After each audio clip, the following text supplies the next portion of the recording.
If you're born with a very low birth weight, you're likely to have fewer friends and educational qualifications. That's the finding of a new Christchurch study, with researchers studying babies born in 1986 who weighed less than 1,500 grams. The research was led by Professor Brian Darlow of the University of Otago in Christchurch, and he joins us now. Good morning to you, Professor. Just give us an idea exactly how premature and how at risk were these babies when they were born?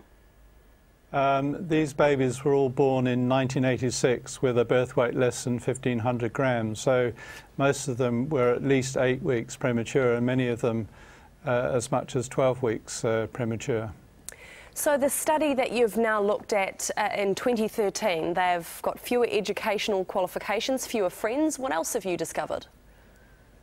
Well, on the positive side, they rate their quality of life and self-esteem exactly the same as their peers. So, whilst they are a little bit more socially isolated and don't get as many educational qualifications as you said, in fact, across the board, they're doing extremely well. And this is despite the fact at 7 to 8 years, some of them did have a number of challenges at that time. So they've gone on to do really quite well. Was that what you expected to find, given some of the health challenges they would have faced as small children?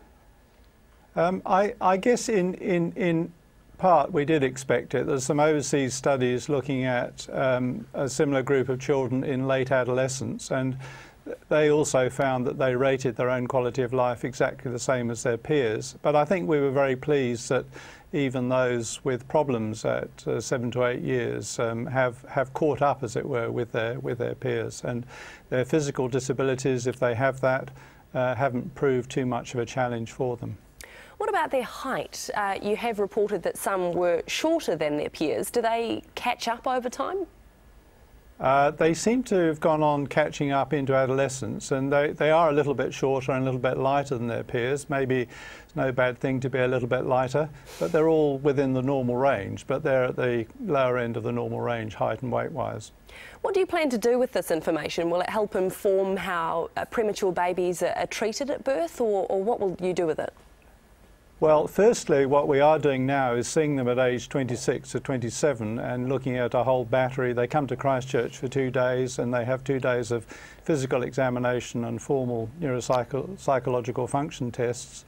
And yes, we hope that the results will inform our neonatal care and perhaps encourage us to do even better than we have been doing. And will you be seeing them again as they age a few years from now? Well, we're certainly seeing them now at 26 to 27. I think if they are seen again, it'll be interesting. Perhaps it'll have to be one of my colleagues who sees them further down the track rather than me. Oh, thank you very much for sharing the results of that research. That is Professor Brian Darlow from Otago University.